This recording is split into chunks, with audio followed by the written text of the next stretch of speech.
అన్న చెప్పండి అన్న. అటు చూసినట్లయితే ఇప్పుడు మొన్నటిదాకా జగన్మోహన్ రెడ్డి టికెట్స్ ఆల్రెడీ ఏదైతే ఉన్నాయో ఇన్ఛార్జ్ని అటు ఇటు చేంజ్ చేస్తున్నప్పుడు చాలా ఎద్దావు చేశారు ప్రతిపక్షాలు. జగన్ పని అయిపోయింది, ఇంకేంది గెలలేక ఇట్లా చేసుకున్నాను. నిన్న చూసినట్లయితే టీడీపీ జనసేన కలిపి 99 సీట్లు ప్రకటించారు. అందులో 24 సీట్లు ఎమ్మెల్యేలు ఇచ్చారు, జనసేనకి 3 ఎంపీలు ఇచ్చారు. మరి అటు చూసినట్లయితే అటు జనసేన వాళ్ళు కూడా దాదాపు 60-70 సీట్లు పోటీ చేస్తారని చెప్పేసి కాపులు చాలా ఆశపడ్డారు. పవన్ కళ్యాణ్ ముఖ్యమంత్రి అనుకున్నారు. మరి ఎలా ఉండబోతున్నారు రేపు?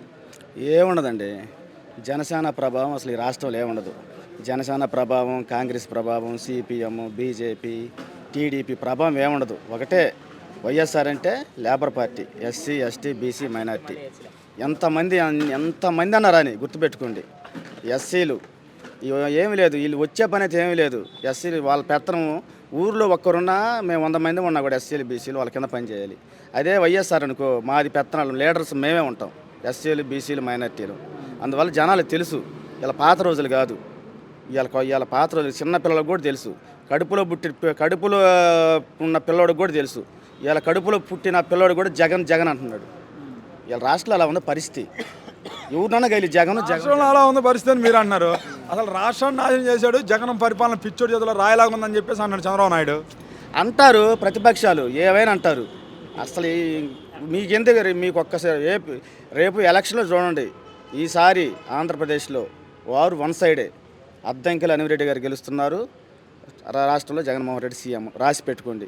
వారు వన్ సైడ్ అంటున్నావు, జగన్ అసలు ముఖ్యమంత్రి కానీనో అని చెప్పేసి పవన్ కళ్యాణ్ అంటున్నాడు కదా. వాళ్ళ చేతుల్లో ఉన్నారా ప్రజలు? వాళ్ళ చేతుల్లో ఉన్నారా ప్రజలు? కానీ అక్కడ తూర్పుగోదావరి, పశ్చిమ గోదావరి జిల్లాలో పవన్ కళ్యాణ్ వాళ్ళ కాపు సమాచారం చాలా బలంగా ఉంది. ఆ 2 జిల్లాల్లో జగన్కి సీటు కూడా రాకుండా చేస్తానన్నాడు. ఒకసారి రేపు ఎలక్షన్ అయిపోయినాక మీరు ఇప్పుడు ఇదేసారి ఒకసారి అది చేసిరంటే తెలిసిద్ది.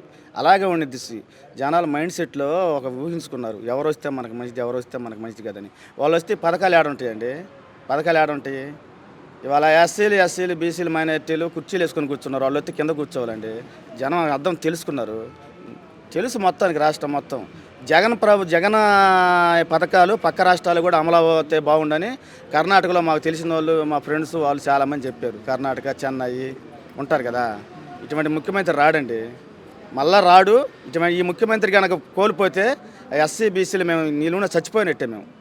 అది ఒకవేళ రాకపోతే ఏమైంది పరిస్థితి? రాకపోతే ఏముంది, అడక్కనొకరు మేమంతా. పథకాలన్నీ తీసేస్తారు, మళ్ళీ మామూలు స్థితి ఏముండదు.